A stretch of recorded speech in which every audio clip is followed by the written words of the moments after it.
मेरी यही कोशिश है कि मैं यहाँ पे कम से कम अपने बारे में बात करूं और ज्यादा से ज्यादा बात करूं कि क्या मतलब कितनी ज्यादा जरूरत है कि मुस्लिम जो औरतें हैं वो जर्नलिस्ट्स बने एंड जितने हमारे इश्यूज हैं उस पर बात करें। बिकॉज अनफॉर्चुनेटली जो अभी इस कंट्री के जो हालात हैं वो बहुत ही ज्यादा खराब हैं, आप सबके सामने भी हैं।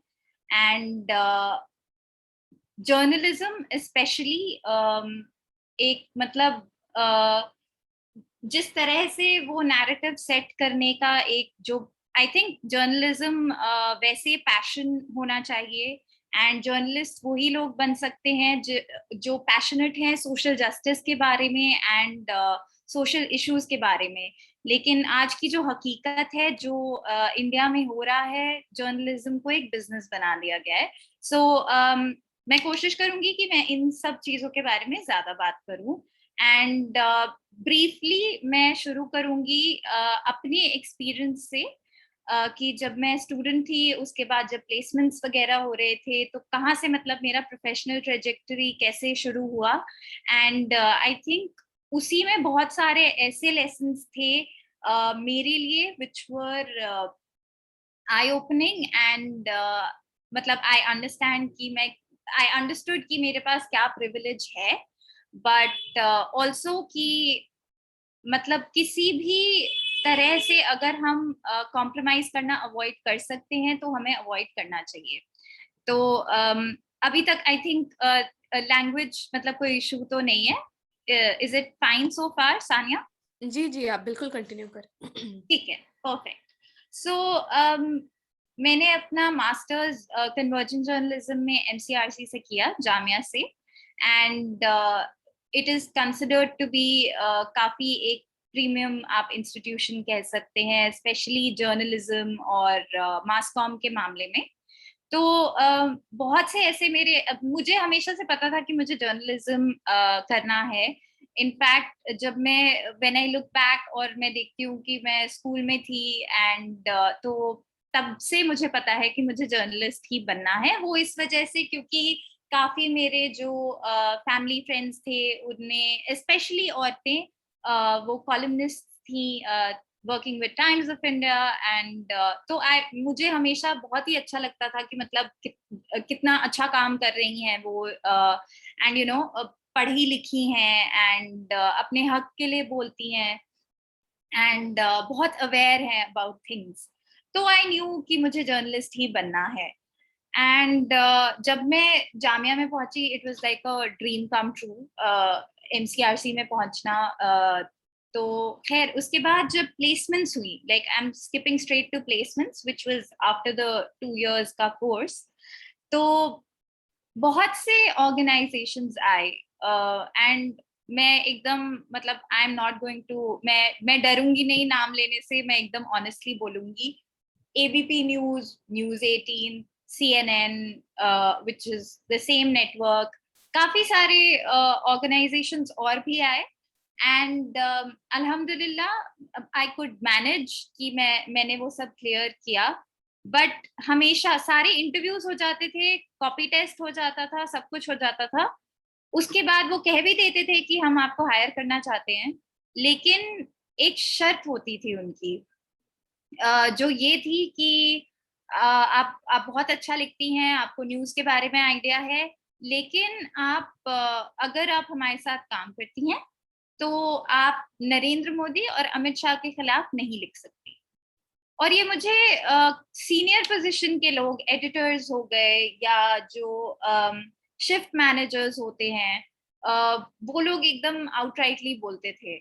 एंड यहाँ पे मैं कहूंगी कि मेरे पास वो प्रिविलेज था कि मैं उन जॉब्स को, उन ऑफर्स को मैंने मना किया, क्योंकि मुझे लगा कि मतलब अगर मुझे यही करना है तो मैं पीआर कर लेती हूँ ना। मतलब अगर मैं गवर्नमेंट के सपोर्ट में ही लिखूंगी, एंटी एस्टैब्लिशमेंट में कुछ नहीं लिख सकती, तो फिर तो बेहतर है कि मैं पीआर ही कर लूँ। And that is how I started my career PR agency से।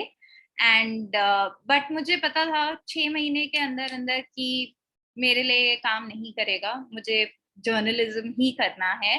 और बहुत स्ट्रगल करना पड़ा, बिकॉज मैं, ऐसा नहीं है कि I come from a very well off family, तो कभी ऐसे महीने होते थे कि आई हैड नो वर्क, कभी ऐसा होता था कि फ्रीलांस असाइनमेंट्स आ रहे हैं तो मल्टीपल आ रहे हैं।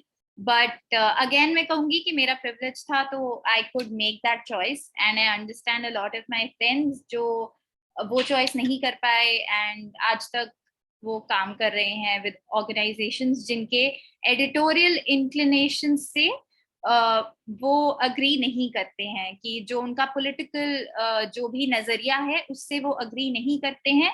एंड काफी उनको उस वजह से भी distress, mental distress, emotional distress face करना पड़ता है।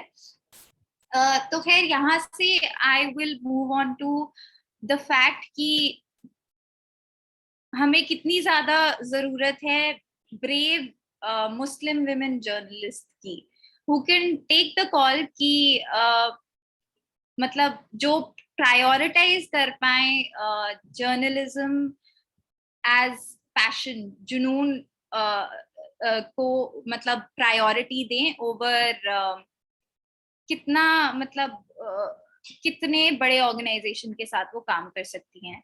एंड धीरे धीरे करके मैं जिस ऑर्गेनाइजेशन में अभी काम करती हूँ, बहन बॉक्स, मैं I happen to come across that, and अल्हम्दुलिल्लाह अल्लाह ताला ने ऐसे सिचुएशंस क्रिएट किए कि मेरा जो जो मैंने रिसर्च असाइनमेंट्स और जो भी काम किया था उस वजह से मुझे मतलब मौका मिला कि मैं ऐसे ऑर्गेनाइजेशन को ज्वाइन करके उनके साथ भी काम कर सकूं। एंड छोटी ऑर्गेनाइजेशंस के बहुत सारे, छोटे ऑर्गेनाइजेशंस में काम करने के बहुत सारे चैलेंजेस होते हैं। एंड मतलब आसान तो नहीं होता है, लेकिन बहुत जरूरी है कि हम इन ऑल्टरनेट मीडिया प्लेटफॉर्म्स को यूज करें अपने इश्यूज के बारे में बात करने के लिए। एंड ये अपॉर्चुनिटी ले, क्योंकि आप किसी बड़े ऑर्गेनाइजेशन में जाएंगे अगर आप फ्रेशर हैं, स्पेशली कॉलेज से अगर आप जा रहे हैं या आप फील्ड स्विच भी कर रहे हैं, यू कमिंग इनटू जर्नलिज्म, तो जनरली ये होता है कि वो आपको डेस्क पे बिठा देंगे, वायर कॉपीज आ रही हैं और आप उसको एडिट करके डाल रहे हैं, आपको मौका नहीं मिलेगा रिपोर्टिंग करने का, या कि आप लिख सकें अपने ओपिनियंस या फिर इन डेप्थ रिपोर्ट कर पाए। बट छोटे ऑर्गेनाइजेशंस में होता है, आपको मौका दिया जाता है। एंड तो इसीलिए मैं कहूंगी कि हम लोग की बहुत टेंडेंसी होती है कि जो फेमस है हम उनको ही फॉलो कर रहे हैं, एंड जो बड़ी ऑर्गेनाइजेशंस हैं हम उन्हीं उन्हीं पर जो जो चीजें आ रही हैं हम उस पे ही बात कर रहे हैं। फॉर इंस्टेंस आप कोई भी बड़े ऑर्गेनाइजेशन बोल दीजिए जिनका आपको लगता है कि उनकी रिपोर्टिंग अनबायस्ड है टू सम एक्सटेंट, बट हम ये रियलाइज नहीं करते कि वो भी एक नैरेटिव सेट कर रहे हैं विच इज बहुत लिबरल, जिसको हम कहते हैं quote end quote in nature, कि ठीक है मतलब इस्लामोफोबिया गलत है, लेकिन उनका ये होता है कि जो इस्लाम के कुछ प्रैक्टिसेस हैं वो भी गलत हैं। तो मुझे लगता है कि ये चीजें ऐसे आप बैलेंस बैलेंस करने वाली नहीं होती हैं। एंड मतलब आप दोनों चीजें बोल करके एक फॉल्स इक्विवेलेंस क्रिएट कर रहे हैं, मतलब कि उस चीज का इस्लाम के रिलीजियस, जो इस्लाम के तहत जो रिलीजियस बिलीव्स हैं या जो कल्चर है, आप उसको नहीं कंपेयर कर सकते या आप उसको यूज नहीं कर सकते जस्टिफाई करने के लिए कि इंडिया में जो है इस्लामोफोबिया इस वजह से बढ़ रहा है क्योंकि मुस्लिम औरतों को सप्रेस किया जाता है।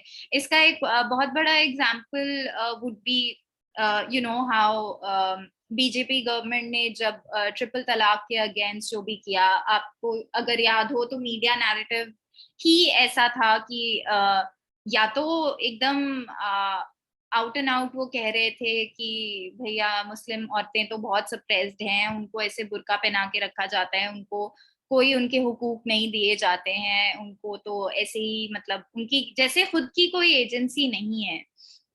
और बहुत सी ऐसे ऑर्गेनाइजेशंस भी थे जो शायद प्लेटफॉर्म दे रहे थे ऐसे ओपिनियंस को जो थोड़ा different from the mainstream थे। बट आई थिंक हमें वी नीड टू अंडरस्टैंड कि ये भी they are not very different from जो इस्लामोफोबिक जो नजरिया है उससे कुछ बहुत अलग नहीं होते हैं। तो आई थिंक इस बात पे गौर करने के लिए बहुत जरूरी है कि हम जो पॉलिसीज आती हैं, जिस तरह का डिस्कोर्स सेट करने की कोशिश की जा रही है, हम वो सब समझें।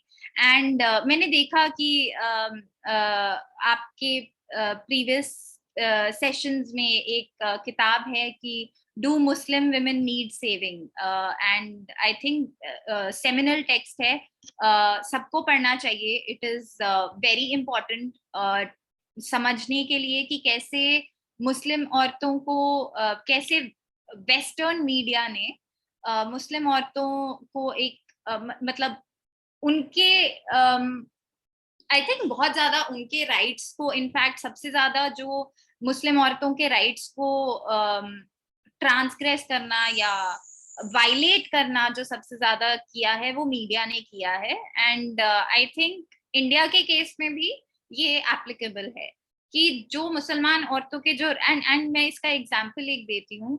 अगर आप कुछ भी आप गूगल कर लीजिए मुस्लिम वुमेन के बारे में, कोई न्यूज आप टाइप करेंगे Muslim women news India, and आधे से ज्यादा, एंड ये सिर्फ इंडिया में नहीं होता है, इंटरनेशनली भी यही एक मतलब नॉर्म बन गया है कि अगर मुसलमान औरतों के बारे में बात कर रहे हैं तो जो जो आपका फोटो जो वो लगाएंगे वो बुर्का क्लैड औरतें होंगी, बुर्का पहना हुआ है, सिर्फ आंखें आंखें दिख रही हैं आपको। तो आप एकदम इसको होमोजेनाइज कर रहे हैं, आप ये कह रहे हैं कि सारी मुसलमान औरतें यही मतलब बुर्का ही पहनती हैं। एंड बुर्का का एक जो बुर्का या हिजाब का जो उन्होंने एक एक ऐसा उसके अराउंड एक ऐसा डिस्कोर्स बिल्ड किया है कि जो एवरेज इंसान है जब वो एक ऐसी औरत को देखता है कि जिसने बुर्का पहना है, उनको सीधा यही लगता है ये पढ़ी लिखी नहीं होगी, पहली बात, इसको अपने हुकूक के बारे में कुछ इंफॉर्मेशन नहीं होगी, ये इस मतलब इसको तो बहुत ज्यादा ऑप्रेस किया जाता होगा इसके घर में, इसका आना जाना या इसकी लाइफ बहुत ज्यादा कंट्रोल्ड होगी, और वो कंट्रोल किसके हाथ में होगा, चाहे उसके फैमिली में उसके इफ शी इज अनमैरिड तो उसके फादर या उसके भाई के पास होगा, and if she is married तो उसके शौहर के पास होगा। हाउएवर ये केस तो मतलब आई थिंक सारी औरतों पे अप्लाई करता है कि स्पेशली क्योंकि हमारी जो सोसाइटी जिसमें हम रह रहे हैं, एंड सिर्फ इंडिया में ही नहीं, I think across the globe बहुत ही पेट्रियार्कल इन नेचर है। एंड हमें ये yes absolutely the color is black, it's always black, उसमें कभी आपको which is also एक मतलब एक तरीका है मतलब बताने का कि यू नो मतलब कि वो कितनी बैकवर्ड इन अ सेंस है कि बहुत मतलब उनको सेंस ऑफ स्टाइल फैशन उनके लिए सब कुछ बहुत ही ज्यादा कंट्रोल्ड है। मतलब I think like very rightly pointed out कि वो ब्लैक होता है, इट इज ऑल्सो बिकॉज वो बताना चाहते हैं कि उनके जिंदगी में तो कोई रंग ही नहीं है, आप मतलब वो अप्रेस्ड हैं बेचारी, एकदम कुछ नहीं पता उनको। एंड तो एक तो ये बात हो गई, एंड एक बहुत ही मतलब क्या कहेंगे आप उसको, बहुत ही तो सिर्फ दो तरह से मुसलमान औरतों को रिप्रेजेंट किया जाता है मीडिया में, या तो वो अप्रेस्ड होंगी या फिर उनको एकदम ही सेक्सुअलाइज कर दिया जाता है। ये दो तरीके होते हैं मुसलमान औरतों को रिप्रेजेंट करने के, चाहे आप बॉलीवुड देखें, चाहे आप वेस्टर्न मीडिया, या अगर आप हिस्टोरिकल लिटरेचर भी देखेंगे, जो एंथ्रोपोलॉजिस्ट हैं, जो एक तो एथनोग्राफर्स हैं, विच आई थिंक मतलब ये फील्ड्स तो एकदम खत्म कर देनी चाहिए। खैर, सोशल साइंसेस में मतलब ये अप्रोच ही बहुत मुझे प्रॉब्लमैटिक लगता है। बट जिस तरह से मुसलमान औरतों के बारे में बात किया गया है हिस्टोरिकली, मैंने क्योंकि वेलिंग पे मतलब मैं बात कर चुकी हूँ, but coming to the fact that and do Muslim women need saving, और भी बहुत सी किताबें हैं, सबा महमूद जो बहुत सारे लोगों ने लिखी हैं, उसमें यही है कि या तो हिस्टोरिकली कि वो हैरम्स में रहती हैं, एंड मतलब वो सिर्फ जो मुसलमान मर्द हैं उनके सेक्सुअल नीड्स और डिजायर्स को फुलफिल करने के लिए होती हैं, मतलब उनका कुछ खुद का कुछ नहीं होता है, उनकी कोई बॉडीली ऑटोनॉमी नहीं है, उनका अपने शरीर से और किस तरह से वो रहना चाहती हैं उस पर कोई कंट्रोल नहीं है। तो ये दो तरह के रिप्रेजेंटेशन है, एंड आई थिंक ये इंडियन केस में भी एप्लीकेबल है, एंड आई डोंट थिंक मुझे मतलब रिमाइंड करने की भी जरूरत है, बिकॉज जब से Sulli deals, Bulli Bai and Clubhouse app पे जिस तरह के जो कॉन्वर्सेशंस होते हैं, जिस तरह से नीलामी की जाती है मुसलमान औरतों की, एंड बहुत से लोग कहेंगे कि अरे ऑनलाइन ही तो है, कौन सा किसी ने आपको बेच दिया, बट वो जो ट्रॉमा जो उन औरतों ने महसूस किया, फेस किया, उसका क्या। एंड ये जो डर है, ये मतलब आई थिंक पूरी मुस्लिम कम्युनिटी ने महसूस किया है कि, एंड इसके वजह से और भी मतलब उसके रेपरकशंस में तो हम बाद में जाएंगे, बट आई थिंक ये एक डायरेक्ट बाय प्रोडक्ट है ऑफ इस मुसलमान औरतों के इस तरह के रिप्रेजेंटेशन का, तो which is very very problematic. And हमको ये अंडरस्टैंड करना पड़ेगा, इसीलिए ताकि हम इसको क्वेश्चन कर सकें। बहुत सी ऐसी एक ये मैं तो इसको एक एज अ मूवमेंट देखती हूँ।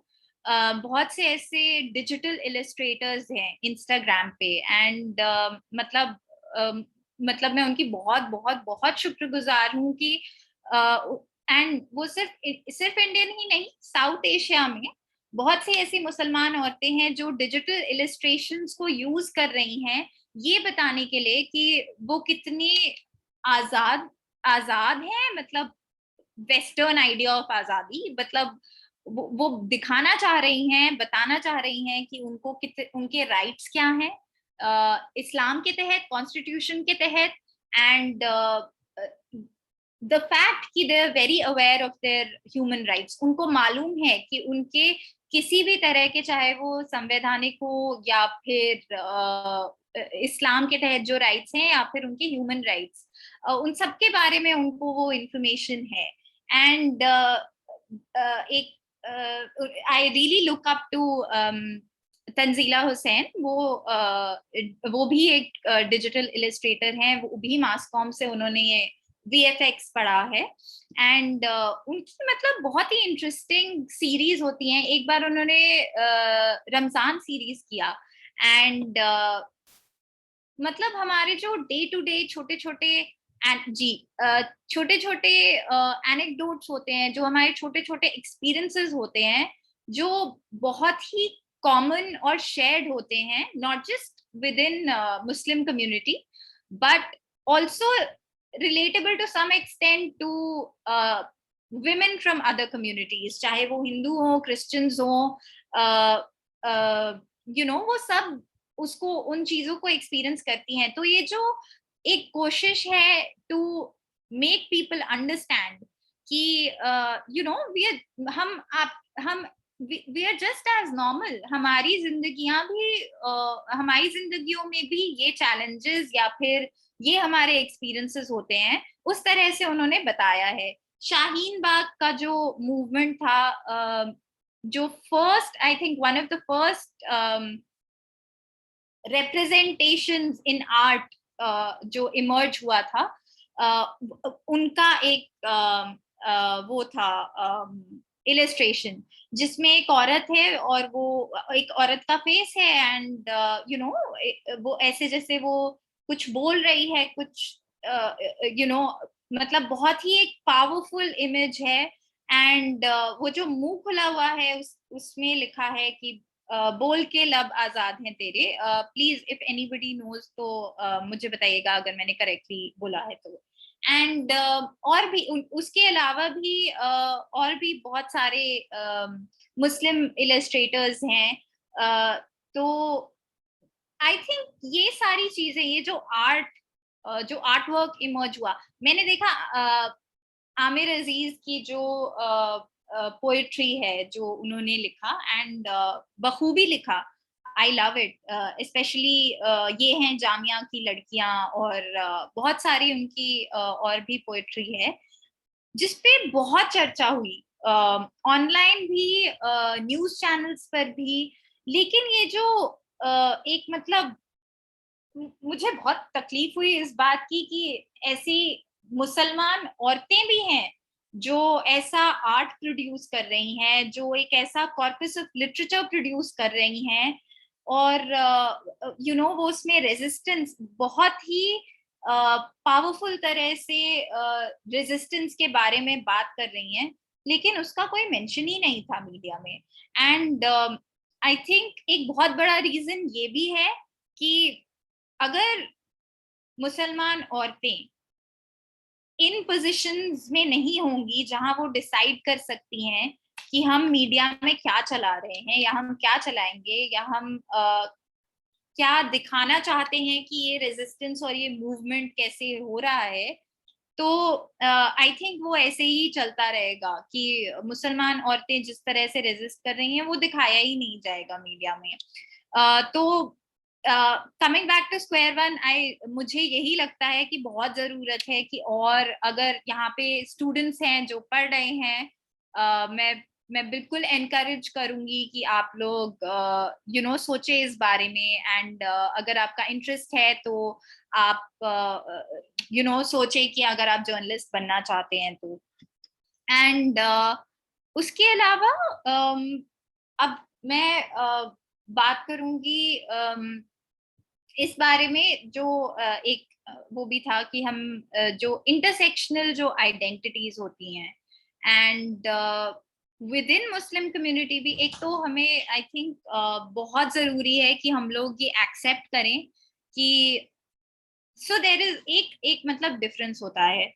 अगर हम कहते हैं कि इस्लाम में कास्ट नहीं है, दैट इज वन स्टेटमेंट, लेकिन मुसलमानों में कास्ट प्रैक्टिस की जाती है, फॉलो किया जाता है, specially in the sub continent, जो आपका हो गया बांग्लादेश, हो गया इंडिया, पाकिस्तान। और अगर हम बाकी कंट्रीज के बारे में बात करें तो सेक्ट्स होते हैं, इंडिया में भी है, बट बाकी कंट्रीज में ज्यादा सेक्टेरियनिज्म, फिरका परस्ती जिसको कहते हैं, वो किया जाता है। एंड बहुत ज्यादा एक ये भी टेंडेंसी होती है हमारी ये सोचने की कि जो अरब कंट्रीज में, स्पेशली जो सऊदी में हो रहा है, मतलब इस्लाम तो सही प्रैक्टिस तो वही होती है, तो जो भी सऊदी में हो रहा है वो वो सही होगा। एंड आई थिंक ये समझना भी जरूरी है कि the whole, and please correct me if I am wrong anyone here, कि एंड ये मैंने जब मैं उडुपी में हिजाब बैन के ऊपर एक स्टोरी मैंने किया था, तो तब मैंने बहुत से ऐसे वहाँ पे रिसर्चर्स, जर्नलिस्ट एंड जो एक्टिविस्ट हैं उनसे बात करके, एंड उनका भी यही कहना था केरला में, बिकॉज हिस्टोरिकली जो स्पेशली जो कोस्टल रीजन्स हैं वहां पे बहुत ज्यादा, बिकॉज पोर्ट्स थे, तो ट्रेडिंग के लिए, एंड वहाँ पे स्पेशली मुस्लिम जो पॉपुलेशन थी, एंड मुस्लिम्स काफी मतलब बिजनेस में थे, तो उनका बहुत आना जाना स्पेशली टू सऊदी होता था। एंड सो अगर वो जो कल्चरल प्रैक्टिसेस को एसिमिलेट करना होता है, जो अपनाना होता है, वो आप वहां नोटिस कर सकते, sorry Karnataka, not Kerala, Karnataka. And मतलब वहां से वो जो एक पूरा कि ब्लैक बुर्का ही होना चाहिए। आप पुणे जाइए, आप लाइक जैसे सानिया ने बोला, बहुत सारी औरतें हैं जो कलरफुल हिजाब्स, कलरफुल बुरकाज पहनती हैं, बट ये जो नैरेटिव है, और ये विद इन मुस्लिम कम्युनिटी भी है, एंड बाहर भी यही फिर परसेप्शन बनता है कि मतलब any other colour than black वो तो अट्रैक्टिव होता है। तो गलत है कि आप ब्लैक के अलावा कुछ पहने, क्योंकि कुरान में तो ये है कि आपको कुछ भी ऐसा नहीं पहनना चाहिए कि जो है मर्दों को एंटाइस करे, या उनकी जो एक गेज को मतलब बढ़ावा दे, कि वो आपको देखें, आपसे अट्रैक्ट हो। तो इसीलिए आप वो मतलब कोई कलर्ड बुर्का नहीं पहन सकते, कोई कलर्ड हिजाब नहीं पहन सकते। ये बहुत ही Saudi way of looking at Islam और द प्रैक्टिस ऑफ बुर्का है। एंड इनफैक्ट अभी तो सऊदी में भी since the new crown Prince,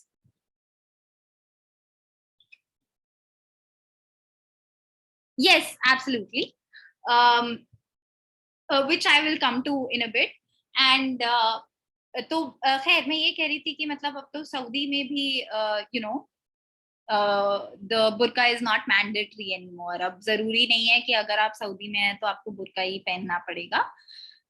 खैर, मूविंग ऑन,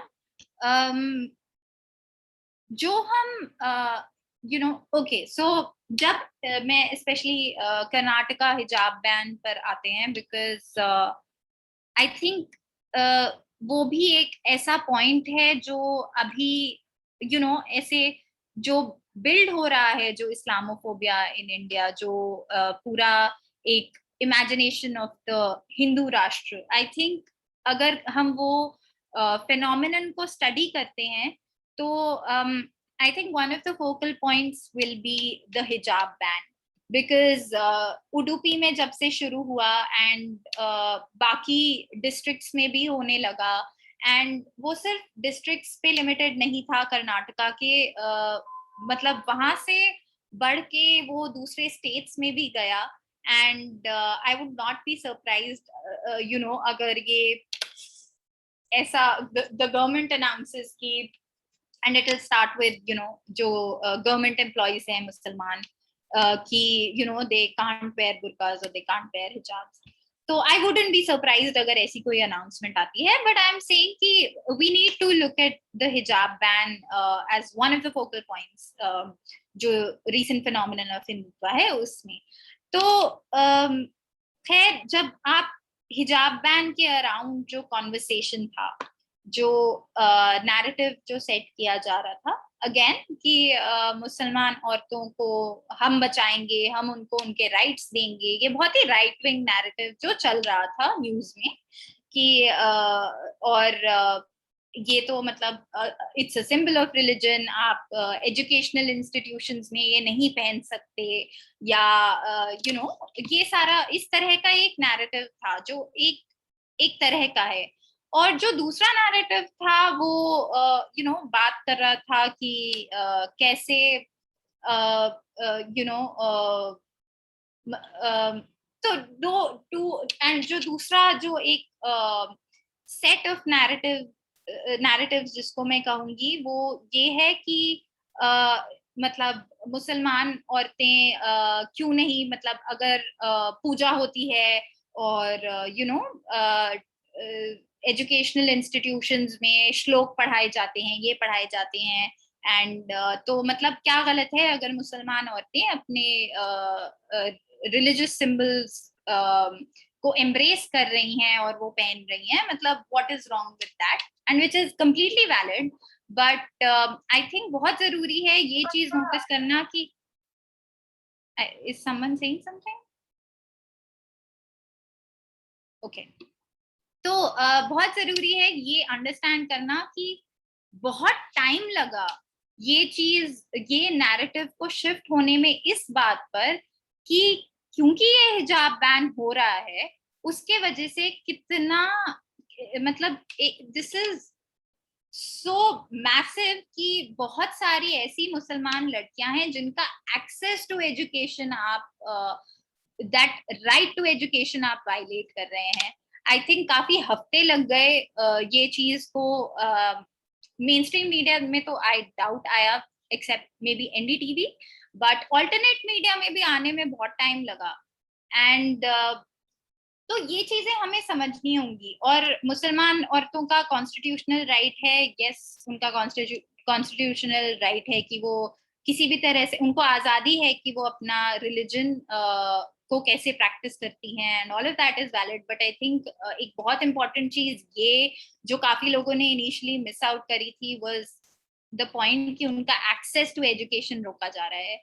एंड जो मुझे लगता है कि is the main M of the current dispensation, जो current political regime है, जो BJP party that is in power, उनका सबसे बड़ा एम ही यही है कि Muslims, not just Muslim women, but Muslims का एक्सेस टू पढ़ाई, उनका एक्सेस टू पोजिशंस जहाँ पे they will have any sort of power कि वो कोई चेंज ला सके सिस्टम में, सोसाइटी में. तो ये हमको उस कॉन्टेक्स्ट में देखना चाहिए. एंड मैं बहुत ज्यादा इस पे एम्फसाइज करूंगी कि हम हम अपने नजरिए को एक, मतलब एक ये हमें अपने आप को अलाउ करना चाहिए, हमारे आसपास के लोगों को अलाउ करना चाहिए कि हम इसे एक लार्जर कॉन्टेक्स्ट में देखें. ये जो भी ये इस्लामोफोबिया जो बढ़ रहा है, और बहुत बहुत ही ज्यादा, आई नो, मैंने खुद, I have lost multiple friends to this, and I have zero regrets.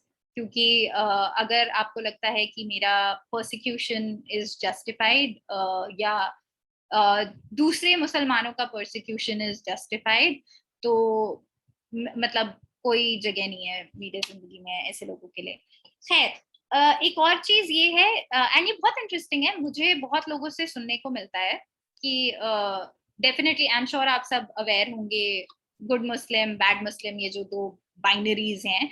Bad Muslim anyone who wears the skull cap, जो बुर्का पहनती है अगर औरत है तो, या जिनकी दाढ़ी होती है, मतलब वो तो आतंकवादी होते हैं, उनको एकदम लेबल कर दिया जाता है. गुड मुस्लिम जो कभी कभी ओकेजनली ड्रिंक कर लेते हैं, या जो औरतें जो हैं जो स्मोक करती हैं, या व्हाटएवर एक बाइनरी बना रखी है. तो एक चीज जो मुझे बहुत सुनने को मिलती है वो ये है कि एंड ये मुझे बहुत मुस्लिम्स एंड नॉन मुस्लिम्स दोनों, बट स्पेसिफिकली मेल पॉपुलेशन से सुनने को ये मिलता है, मर्दों से ये सुनने को मिलता है, you are too well read to be religious, to be so religious. आप मतलब आप बहुत पढ़ी लिखी हैं, तो क्योंकि आप इतनी पढ़ी लिखी हैं, आप इतनी ज्यादा रिलीजियस या आप इतनी स्पिरिचुअल कैसे हो सकती हैं. And this I think is very telling of जो परसेप्शन मेजॉरिटी पॉपुलेशन का है about Muslims and especially Muslim women. तो and which we need to change, और वो तभी होगा अगेन अगर हम we will be in positions of power to bring about that sort of a change. So now moving on to how I, as a the challenges I face when I go on ground, या फिर yes, absolutely acceptable and non-acceptable. बिल्कुल बिल्कुल हम उसको ऐसे, मतलब we can say that also. True, yes. So the thing is, so like I said, अब क्योंकि अब मैं ये भी चाहती हूँ कि हमारे पास एंड में थोड़ा टाइम रहे इंटरेक्शन के लिए, क्योंकि आई एम श्योर मुझे भी आप लोगों से बहुत सीखने को मिलेगा. तो I will hurry on to the next section, which is कि एज अ जर्नलिस्ट मैंने क्या क्या चैलेंजेस मैं फेस करती हूँ, एंड किस तरह से मैं किसी भी एक जिस भी चीज पे मैं रिपोर्ट कर रही हूँ, स्पेशली जो मुसलमानों के रिलेटेड जो भी न्यूज होती है, उसको मैं कैसे how I look at it. तो सबसे पहला तो आई थिंक मैं ऑन ग्राउंड से शुरुआत करूंगी, एंड मैं उसमें बहुत डिटेल में नहीं जाऊंगी, बिकॉज आई एम श्योर वो सिर्फ they are not specific to me. सारी मुसलमान औरतों का यही डर है, मुसलमान औरतें भी नहीं बट मर्दों का भी यही है कि अगर मेरी आइडेंटिटी पता चलती है तो दूसरे इंसान का क्या रिएक्शन होगा. एंड मेरा नाम ऐसा है कि अगर मैं अपना फर्स्ट नेम बोलती हूँ तो शायद लोगों को नहीं समझ आएगा कि मैं मुस्लिम हूँ या नहीं हूँ. ईशा बहुत कॉमन नेम है अक्रॉस रिलीजन्स, बट उसमें भी लोग होते हैं जो पूछ लेते हैं कि अच्छा आपका सरनेम क्या है या आपकी कास्ट क्या है. तो खैर, आई थिंक एक बहुत बड़ा चैलेंज इज कि टू बी अनअवेयर, ये ना जानना कि अगर किसी को आपकी आइडेंटिटी पता चलती है तो वो कैसे रिएक्ट करेगा. मतलब क्या मुझे तैयार होना चाहिए कि अगर वो मुझे अटैक करें तो मुझे कहाँ भागना है, क्या करना है. एंड जनरली बहुत इक्विपमेंट होता है when I go out on report. Camera होता है, बैग होता है, आई एम साइमल्टेनियसली राइटिंग. तो yeah, so I think one of the challenges is that. And also the second challenge is कि मेरी आइडेंटिटी उनको पता लगने पर क्या वो जो चीज बोल रहे हैं क्या वो चेंज होगा. बिकॉज ऐसे भी लोग हैं जो मुसलमानों के सामने मतलब एक एक ऐसा फार्स मेंटेन करना चाहते हैं कि नहीं नहीं हम तो बहुत सेक्युलर और ये और वो. एंड ये चीज अक्रॉस क्लासेस, मतलब मैं ये नहीं कहूंगी कि सिर्फ वही लोग जो पढ़े लिखे होते हैं, क्योंकि मेरा काम ऐसा होता है कि मैं जनरली लोअर सोशल क्लासेस, क्योंकि उनके इश्यूज पे मैं ज्यादा रिपोर्ट करती हूँ तो उनसे मेरा इंटरेक्शन ज्यादा होता है. तो अगर हम ये समझे कि नहीं भाई ओनली द एजुकेटेड पीपल जो पढ़े लिखे हैं वही इतने क्लेवर हैं या वही इतने चालाक हैं कि वो दे विल चेंज, वो आपको क्या बता रहे हैं just to seem secular, just to seem acceptable to the other Muslim individual. तो एक वो चीज बहुत इम्पोर्टेंट होती है. मतलब आपको ये you should be able to tell the difference कि कौन कब सच बोल रहा है, नहीं बोल रहा है. या अगर आप नहीं बता पा रहे हैं तो आप और लोगों से बात करें. मैंने देखा है बहुत लेजी रिपोर्टिंग होती है आजकल कि हाँ भाई फोन पे बात कर लेंगे, और मैंने भी किया है, मैं भी करती हूँ क्योंकि कोविड का टाइम है एंड समटाइम्स आपके पास आपकी ऑर्गेनाइजेशन ट्रैवल कॉस्ट नहीं कवर करना चाहती है, बहुत सारे रीजंस होते हैं. तो लेकिन अगर आप बाहर जा सकते हैं, लोगों से बात कर सकते हैं तो प्लीज करिए. अगर आप फोन पे भी बात कर रहे हैं तो आप ट्रायंगुलेट, एक जर्नलिज्म में एक कॉन्सेप्ट होता है कि आप ट्रायंगुलेट करें कि एटलीस्ट 2 या 3 लोगों से आप, अगर मैं आपकी इंफॉर्मेंट हूँ, मैं आपकी सोर्स हूँ, मैं आपको कुछ बता रही हूँ, तो आप एटलीस्ट 3 अदर सोर्सेस से वही चीज को वेरीफाई करने की कोशिश करें. तो वो बहुत जरूरी है. अब आई थिंक एक बहुत ही बड़ा चैलेंज ये है कि मैं अपनी मेंटल हेल्थ को कैसे मेंटेन करती हूँ. बहुत बहुत कॉमन हो जाता है अगर आप इन सब चीजों पे, और स्पेशली जो journalist day in and day out hate crimes पे रिपोर्ट कर रहे हैं. आपके अलीशान हो गए, मीर फैसल, और बहुत सारे और भी रिपोर्टर्स हैं जो फातिमा खान, जो इन सब चीजों पे कंटिन्यूसली एंड मतलब हैट्स ऑफ टू देम कि वो ये कर रहे हैं, एंड बहुत इम्पोर्टेंट है कि ये चीजें डॉक्यूमेंट करी जाएं। तो और कोई भी जर्नलिस्ट जो एज अ मुस्लिम आज इंडिया में काम कर रहे हैं, एक तो बहुत बड़ा रिस्क है उनके सेफ्टी का, उनके सिक्योरिटी का। दूसरा, उनकी मेंटल हेल्थ पे इसका क्या इफेक्ट होता है। आई एम श्योर हम सब जानते हैं कि अखलाद खान वो सिर्फ 28 साल के थे, एंड इतना स्ट्रेस होने की वजह से, बिकॉज वो एक्सपोज थे इन सब चीजों को, इन सब वीडियोस को वो देखते थे, उसके बारे में रिपोर्ट करते थे, ये सारे इवेंट्स पर जो महापंचायत होती हैं, एंड बहुत ही क्रैश तरह से मुसलमान औरतों के बारे में और मुस्लिम कम्युनिटी के बारे में बात किया जाता है। तो बहुत जरूरी है कि हम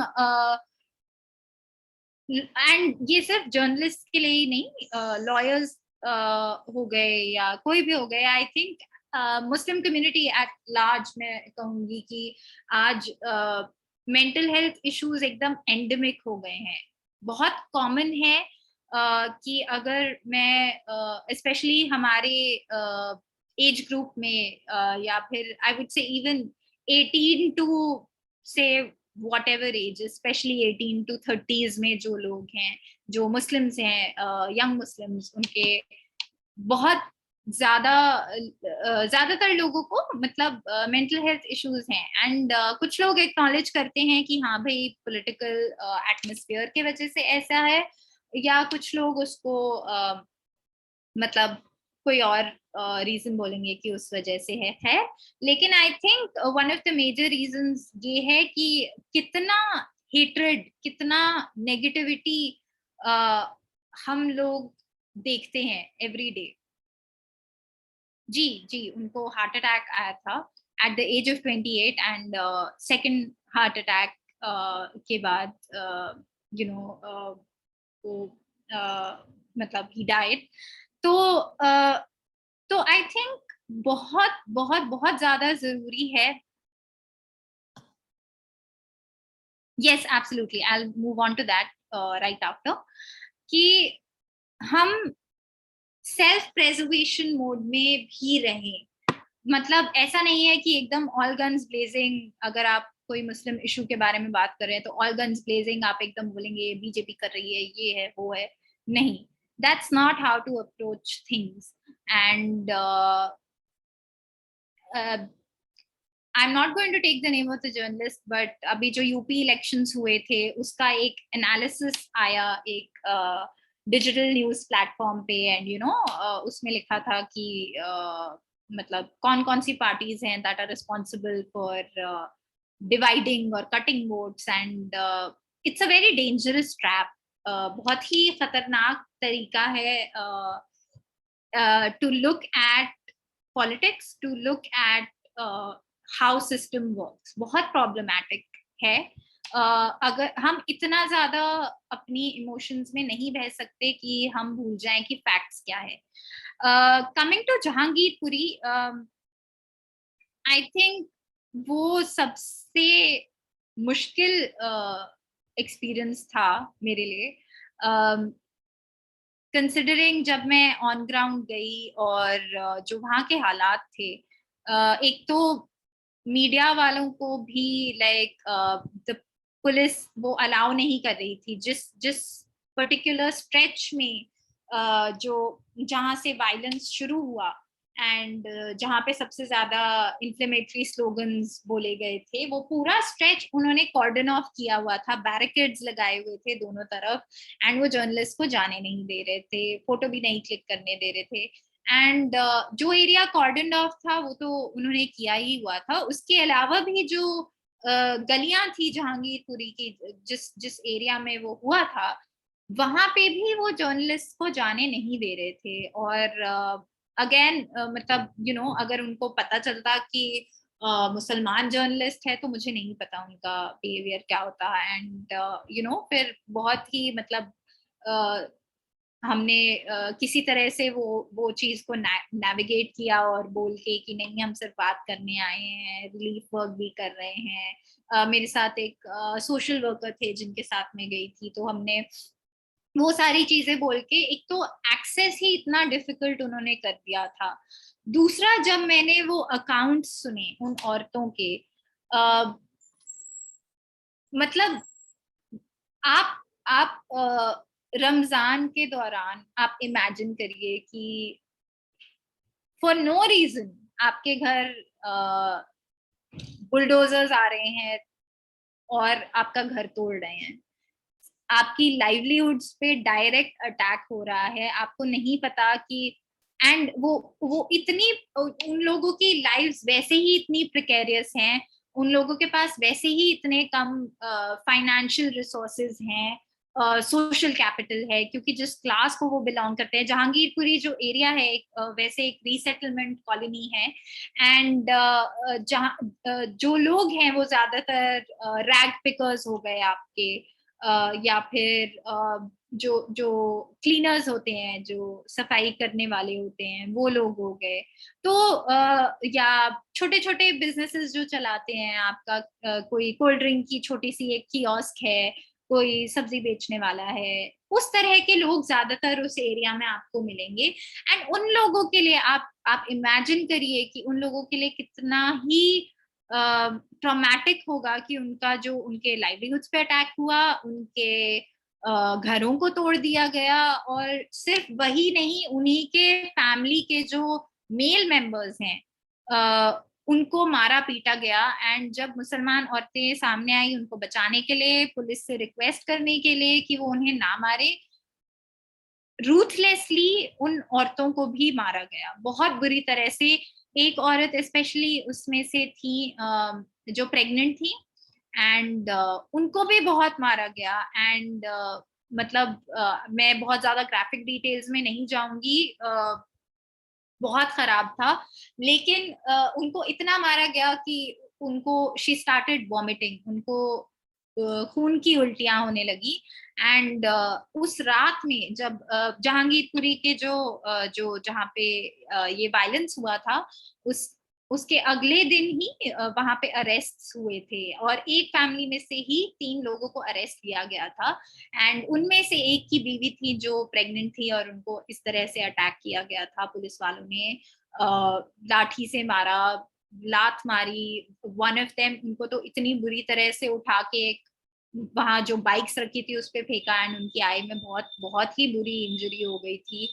एंड उनके मतलब हेड इंजरी भी थी। एंड उस early morning, I think, yes, सहरी से पहले का टाइम था, वो बेचारे अपनी सहरी के लिए प्रेपरेशन कर रहे थे जब पुलिस उनके घर में घुसी, अरेस्ट किए, मारपीट किया। एंड उसके बाद जब उन्होंने रिक्वेस्ट किया, क्योंकि वहां पे एम्बुलेंस तो आने नहीं दे रहे थे वो लोग, जब उन लोगों ने पुलिस से रिक्वेस्ट किया, उन औरतों ने, उनके घर के आदमियों को तो वो अरेस्ट करके ले गए, जो वहां पे पुलिस थी उनसे रिक्वेस्ट किया कि प्लीज हमें हॉस्पिटल छोड़ आइए, तो उन्होंने सीधा सीधा बहुत ही मतलब एक,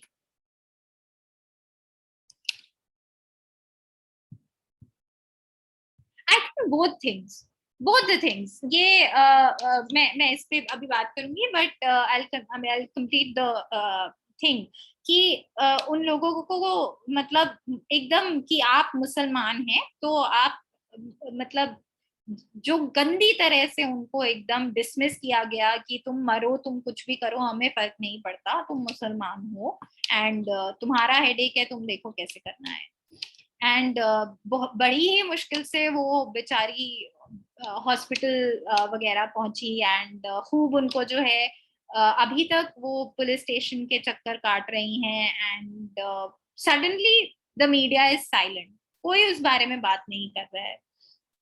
एंड एक बहुत इंपॉर्टेंट चीज ये थी कि जो इनिशियल जो रिपोर्ट्स आ रही थी जहांगीरपुरी में जो भी हुआ कि ये एनक्रोचमेंट ड्राइव इलीगल है, ये इस्लामोफोबिया का बाय प्रोडक्ट है, यस, मुसलमान डिस्प्रोपोर्शनली अफेक्ट हुए, या सिर्फ मुसलमान ही, मैं तो कहूंगी सिर्फ मुसलमान ही अफेक्ट हुए, बट ये सारी चीजों के बारे में लोग बात कर रहे थे। बट जो चीज नहीं आ रही थी वो ये थी कि जो वहाँ की जो सिंगल मदर्स हैं, जो रैग पिकर्स हैं, जिनके हस्बैंड्स नहीं हैं, जिनको बहुत से ऐसी औरतें थी वहां पे जिनको उनके हस्बैंड्स छोड़ चुके थे, अपने बच्चों के साथ अबैंडन कर चुके थे उन्हें, उन सब की लाइफ्स का क्या मतलब, उन सब के बारे में कौन बात कर रहा है। एंड जब मैंने ये स्टोरी अपनी एडिटर को पिच की थी तो मैंने यही बोल के एंड पिच किया था कि जब सी जो वायलेंस होता है या जो जेंडर्ड वायलेंस होता है, हम लोगों की टेंडेंसी होती है, जर्नलिस्ट की भी टेंडेंसी होती है ये सोचने की कि या तो वो रेप के फॉर्म में होता है या फिर वो मतलब रेप इज द बेसलाइन जहां से हम लोग जेंडर्ड वायलेंस को समझते हैं या समझना शुरू करते हैं। But I think it is very important to note कि ये जो पुलिस बारबेरिटी, जो पुलिस की जो बर्बरता, जो मुसलमानों को जो एक्सपीरियंस करनी पड़ती है, वो एक बहुत ही अलग तरह की होती है। एंड जिस तरह से जो उनके, मैं तो कहूंगी जिस ये ऑफ लीविंग देम, अपने जो उनके सोल ब्रेड विनर्स हैं, जो ज्यादातर मामलों में मतलब मर्द होते हैं ज्यादातर फैमिलीज में, उन उन लोगों को लेके जाना, उनको अटैक करना, मुसलमान औरतों को अटैक करना, उनके घर तोड़ना, ये भी जेंडर्ड वायलेंस है। और ये हमें समझना चाहिए कि अगर हम एक एक सिंगल औरत, सिंगल मदर को अगर हम उसका लाइवलीहुड उससे छीन ले रहे हैं, उसका घर उससे छीन ले रहे हैं और उसको एक ऐसे वल्नरेबल पोजीशन में छोड़ रहे हैं, तो वो भी जेंडर्ड वायलेंस है। और वो बहुत जरूरी है कि हम लोग उसको उसी तरह से समझें। सिमिलरली जो नॉर्थ ईस्ट दिल्ली का जो पॉग्रम हुआ था, एंड जो वहां पे जो मॉब वायलेंस हुआ था, बहुत अभी तक भी आई थिंक वो अकाउंट्स नहीं आए हैं सामने कि जो वहां की जो औरतों ने, अभी तो वी डोंट इवन नो कि कितने ऑफिशियल काउंट की कितनी औरतों का रेप हुआ या कितनी औरतों को हरास किया गया, वो तो सामने आया ही नहीं है। उसके उसके नैरेटिव्स भी आई थिंक सिर्फ एक फैक्ट फाइंडिंग कमेटी की रिपोर्ट में है। एंड मतलब आई थिंक पासिंग मेंशन है, स्क्रोल का एक आर्टिकल था, जो क्विल फाउंडेशन की दो रिसर्चर्स ने लिखा था, एक passing mentions in one line कि women also faced sexual abuse। and मेरी यही प्रॉब्लम है। जब मैं वहां गई थी तो तब मैं नॉट इन माय नेम जो एक कलेक्टिव है, मैं उनकी डॉक्यूमेंटेशन टीम की एक वॉलंटियर के हैसियत से वहां गई थी। और वहां पे जब मैंने औरतों से बात करी तो मुझे ये पता चला कि एंड ये मल्टीपल फैमिलीज में ये मुझे पता चला कि क्योंकि वो भाग गए थे आसपास के एरियाज में, शिव विहार में, स्पेशली जो शिव विहार जहाँ पे सबसे ज्यादा वायलेंस हुआ था, वहां से जो औरतें हैं भाग करके आसपास के एरियाज में अपने जो उनके रिलेटिव्स थे उनके यहाँ चली गई। उस दौरान जब वो दौड़ रही थी, जा रही थी अपने रिलेटिव्स के यहाँ, आप सोचिए कि वो जो कोई मॉब जो है जो आपका दुपट्टा खींच ले, दैट इटसेल्फ वो भी सेक्सुअल अब्यूज है। वो कितना ट्रॉमेटिक हो सकता है मतलब किसी भी औरत के लिए। एंड लीगली भी अगर यहाँ कोई लॉयर है तो प्लीज मुझे बताए, बट मैं जब एनसीआरबी के data, when I was going through the data, तो अटेम्प्ट टू डिसरोब कोई कपड़ा खींच लेना, दुपट्टा खींच लेना, कपड़ा फाड़ना आपका, is also a sexual offence. तो ये सारी चीजें बहुत जरूरी है कि हम अपने दिमाग में रखें जब हम एज मुस्लिम विमेन, जब हम आपस में भी बात कर रहे होते हैं, ताकि किसी भी तरह के वायलेंस को over other forms of violence precedence ना मिले। yes, attempt to disrobe in order to outrage the modesty of a woman। तो ये सारे सेक्शंस हैं लॉ में। बट अगर हमको नहीं पता रहेगा या हमारा पर्सपेक्टिव ही ऐसा रहेगा कि हम जेंडर्ड वायलेंस या सेक्सुअल वायलेंस को सिर्फ एक ही तरह से, एक ही नजरिए से देख रहे हैं, तो हम ये सारी चीजों को बाहर ही नहीं ला पाएंगे। एंड बहुत जरूरी है कि मीडिया ऑर्गेनाइजेशंस इस बारे में बात करें, बिकॉज जो सोशल डिस्कोर्स होता है वो मीडिया से ही शुरू होता है। So yes, and I think किसी का एक क्वेश्चन भी था कि I think we can come back to that in the question session. But yes, so when I pitched my story, the idea was कि औरतों की जिंदगियों पे क्या impact है, हम उस बारे में बात करें। And I think one of the most, जो सबसे ज्यादा एक important aspect था, वो मुझे जो गजाला जमील हैं, she is a professor at JNU, and मैंने उनसे बात करी एंड मैंने उनको बताया कि मतलब मैं जेंडर्ड इम्पैक्ट पे एक स्टोरी कर रही हूँ और मैं आपसे इस बारे में बात करना चाहती हूँ।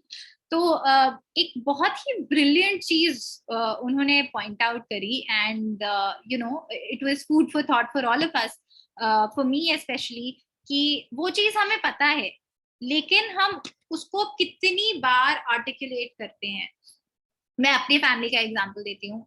मेरा भाई है, मुझसे छोटा है 1.5 साल, एंड हम लोग ट्रिप प्लान कर रहे थे लास्ट ईयर। मैं कश्मीर होकर के आई, एंड आई वांटेड कि मैं अपने भाई के साथ भी जाऊं, वो भी देखे वहां पे। मतलब it's a very nice place. Yes, the occupation is horrible, but मेरे बहुत से फ्रेंड्स हैं, मैं उसको मिलाना भी चाहती थी उनसे। तो और मेरे भाई का फर्स्ट रिएक्शन था कि तुम तो जा सकती हो, तुम लड़की हो, लेकिन मेरे लिए कितना सेफ है। और मेरे पास उसके लिए कोई जवाब नहीं था। I do not have an answer. मुझे थोड़ा वक्त लगा उसको प्रोसेस ही करने में। एंड ये चीज, इट इज वेरी कॉमन। मतलब जिस तरह की बारबेरिटी मुसलमान मर्द फेस करते हैं, स्टेट वायलेंस जो उनके अगेंस्ट होता है, जो स्टेट स्पॉन्सर्ड जो वायलेंस होता है, यस मुसलमान औरतों के खिलाफ होता है, उनको सेक्सुअली हरास किया जाता है, उनको डिफेम किया जाता है, इंटरनेट पे जो ट्रोलिंग होती है बहुत खराब होती है। लेकिन जिस तरह का फिजिकल वायलेंस जो अनलीश किया जाता है by the state on Muslim main, वो एक एक रिस्पॉन्सिबिलिटी और एक बर्डन प्लेस कर देता है मुसलमान औरतों पे to protect the men of the community. कितनी बार ऐसा होता है कि मुसलमान औरतें वो बर्डन बेयर करती हैं कि वो अपने फैमिली के जो मर्द हैं उनको सेफ गार्ड करें फ्रॉम द वायलेंस जो स्टेट के तरफ से होता है। तो एंड वो जस्टिफाइड नहीं है, वो भी जेंडर्ड वायलेंस है, क्योंकि किस तरह का आप किसी औरत को किस तरह के इमोशनल ट्रॉमा दे रहे हैं,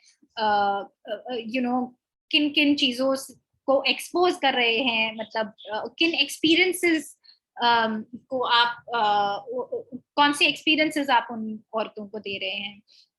तो ये भी बहुत जरूरी है समझना। एंड स्पेशली जब हम अब मैं इस अगर आप लोग कुछ और पूछना चाहते हैं ऑन रिपोर्टिंग चैलेंजेस या जहांगीरपुरी या फिर मेरे एक्सपीरियंसेस पे, तो प्लीज लेट मी नो। नहीं तो मैं दूसरे सेक्शन पर I move on, and then हम खत्म करके then we'll do a question answer session.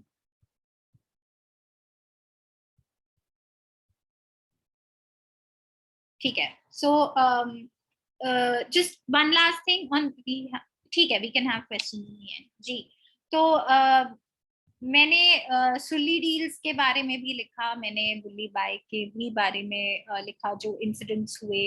And जिस तरह का हम रिपोर्ट्स करते हैं वो बहुत इन डेप्थ होती हैं। मतलब कम से कम एनी गिवन जो आर्टिकल मेरा होगा it's between 2000 to 3000 words. And मतलब इसलिए होता है क्योंकि हम मतलब किसी भी मामले में कोशिश करते हैं कि हम किसी भी मामले के तह तक जाएं और मल्टीपल चीजों को देखें कि कैसे पॉलिसी उसको इफेक्ट करता है, या कैसे सोशल डिस्कोर्स उसको इफेक्ट करता है, या लॉज की क्या शॉर्टकमिंग्स हैं, उन सब चीजों के बारे में, उन सब एंगल से हम उस चीज को अप्रोच करें। तो सिमिलरली बुल्ली बाय के बारे में जब बात हो रहा था तो सब ये बोल रहे थे कि ये तो दूसरी बार भी हो गया, मतलब ये है वो है। एंड मतलब बट कौन बात कर रहा था इस बारे में कि बहुत टाइम लगा वहां तक आने। उन्होंने बोला कि हाँ दिल्ली पुलिस ने काम नहीं किया, मुंबई पुलिस ने काम नहीं किया, बट उस दौरान जो जो जिस जिस टाइप का हैरासमेंट उन औरतों ने फेस किया between the time Sulli deals और बुल्ली बाय के बीच में जो हुआ, कि उनके एक्सपीरियंसेस क्या थे, किस तरह का ऑस्ट्रेसाइजेशन या एलियनेशन उन लोगों ने फेस किया, उस बारे में कौन बात कर रहा था। जो उनका इंटरेक्शन विद स्टेट अथॉरिटीज जो हो रहा था, स्पेशली पुलिस, जिन लड़कियों ने एफआईआर कराई, कुछ लड़कियों के पेरेंट्स उनको सपोर्ट नहीं कर रहे थे, कुछ के अकाउंट्स बंद करवा दिए गए, और उसके बावजूद जो लड़कियां मतलब and they were very brave and उन्होंने पुलिस में जाकर रिपोर्ट कराई and they were continuously following up. उनके एक्सपीरियंसेस के बारे में कौन बात कर रहा था, और उनमें से कितने एंड मतलब आई थिंक बहुत ही कुछ जर्नलिस्ट तो इतनी बुरी मतलब उनको इतनी बुरी तरह से मतलब अप्रोच करते हैं अपने सोर्सेज और इन्फॉर्मेंट्स को कि उनको स्पेस भी नहीं देते हैं कि वो प्रोसेस कर पाए कि उनके साथ क्या चीज हुई है। I think Nabiya Khan also shared one of the screenshots कि कितना बुरा उनका एक्सपीरियंस रहा because the journalist kept pestering her कि नहीं आप मुझे कोट दीजिए, आप कोट दीजिए, आप कोट दीजिए। तो वो भी बहुत गलत है। तो आई थिंक ये सारी चीजें we need to keep in mind. And specially when जब हिजाब बैन के बारे में बात हो रही थी तो सब पूरा मीडिया ऐसे बात कर रहा था जैसे ये पहली बार हुआ है, पहली बार हुआ है और उसको इतना ज्यादा इम्पोर्टेंस दिया गया है इन मीडिया या फिर सोशली भी, बिकॉज जो आज के हालात हैं वो मतलब हम सब जानते हैं। लेकिन बहुत जरूरी है ये समझना कि वो जो कम्युनल जो टेंशन्स हैं, जो कम्युनल क्रैक्स हैं हमारे सोसाइटी में, एंड स्पेशली बहुत एक परसेप्शन है ना कि जो इंडियन हार्टलैंड या जो इंडियन मेनलैंड है विच इज आपका यूपी, बिहार, दिल्ली, हरियाणा, पंजाब, ये जो एरियाज हैं, एंड मेट्रोपॉलिटन सिटीज, वो भी अगेन जो नॉर्थ या फिर सेंट्रल इंडिया में है, कि यहीं पे मतलब कम्युनलिज्म होता है and south India is very progressive, वहां पे मतलब ये सारी चीजें नहीं होती। एंड अगेन जब हिजाब बैन हुआ तो एवरीबडी वाज लोग बहुत ही शॉक थे कि ऐसे कैसे मतलब साउथ इंडिया तक अब पहुंच गया है। तो हाँ मतलब अब तो इस्लामोफोबिया बहुत ज्यादा बढ़ रहा है इंडिया में। इट वाज लाइक कि वो चीज उनका वो एफर्म हुआ, रीअफर्म हुआ कि हाँ हिंदुत्व और ये सारी जो ये आइडियोलॉजीज हैं ये अक्रॉस इंडिया फैल रही हैं। लेकिन उसको हिस्टोरिकल कॉन्टेक्स्ट में प्लेस करना भी जर्नलिस्ट की रिस्पॉन्सिबिलिटी है, which I think not many journalists are doing, नहीं कर रहे हैं। तो again, if there are journalists here, I would request कि please look at the larger context, and especially in the case of Karnataka, वहाँ पे RSS, BHP, Bajrang Dal, Ram सेने, इन सारे हिंदुत्व आउटफिट्स का प्रेजेंस 1980s और से काफी स्ट्रांग हुआ। मतलब इंडिपेंडेंस के बाद तो बहुत इंडियन इंडिपेंडेंस के बाद बहुत ज्यादा इंक्रीज हुआ। But even during British rule, when the British Empire was here and colonized India, उस दौरान भी इतना ज्यादा एक्टिव थे वो उस एरिया में। एंड वो सारे टेंशन्स की जो वहां के जो ये जो xenophobia है एक जो what is Islamophobia, that is also a form of xenophobia he. I don't know xenophobia को हिंदी या उर्दू में क्या कहते हैं, तो please if somebody knows please let me know, I'm so sorry for that। But जो ये xenophobia है कि जो द फियर ऑफ अदर, ये डर की जो आप, और उस डर के वजह से आप दूसरों को, जो माइनॉरिटी कम्युनिटी है या फिर जो ऑप्रेस्ड कम्युनिटी है, उनको एक लेबल दे देते हैं कि दे आर दी अदर, हम तो यहीं के हैं, ये बाहर से आए हैं और यही दंगे फसाद कर रहे हैं, या इनके कल्चरल बिलीव्स देखो कितने बैकवर्ड हैं और कितने खराब हैं। तो ये जो इस टाइप का जो मतलब हमें समझना है कि जो ये सारी जो चीजें हैं, फैशिज्म, जेनोफोबिया, ये सारे इंटर रिलेटेड हैं। एंड तो वहां पे जो मुसलमानों को, जो बेरी कम्युनिटी, और तो बेरी एक लैंग्वेज भी है कर्नाटका में, और जो तुलु है वो भी एक लैंग्वेज है कर्नाटका में, specially along coastal Karnataka. And in communities के बीच से वो जो एक पूरा हिस्ट्री है उनका, हिंदूज और मुस्लिम्स के बीच में, जो आप कह सकते हैं कि जो कम्युनल टेंशंस हैं वो तब से हैं, 1940s 1930s तब से प्रिवेल कर रही हैं। एंड वहां पे जो मुसलमान हैं वो भी इंडिजिनस ही हैं, वो वहीं रहते हैं हमेशा से, लेकिन एक पूरा ऐसा नैरेटिव बनाया गया है जो अभी तक है कि, और वो इतना स्ट्रॉन्ग उन्होंने उसको कर दिया था, इतना स्ट्रेंथन कर दिया था उस बिलीफ को कि नहीं, ये जो मुसलमान है ये तो इंडिजिनस है ही नहीं, ये यहाँ के नहीं है, ये कहीं और से आके सेटल हुए हैं यहाँ पे किसी और कंट्री से, एंड ये इंडिजिनस नहीं है। और इनके बिलीव्स को देखो, ये कैसे औरतों को कंट्रोल करते हैं, कितने बैकवर्ड हैं, कितने ये है वो है।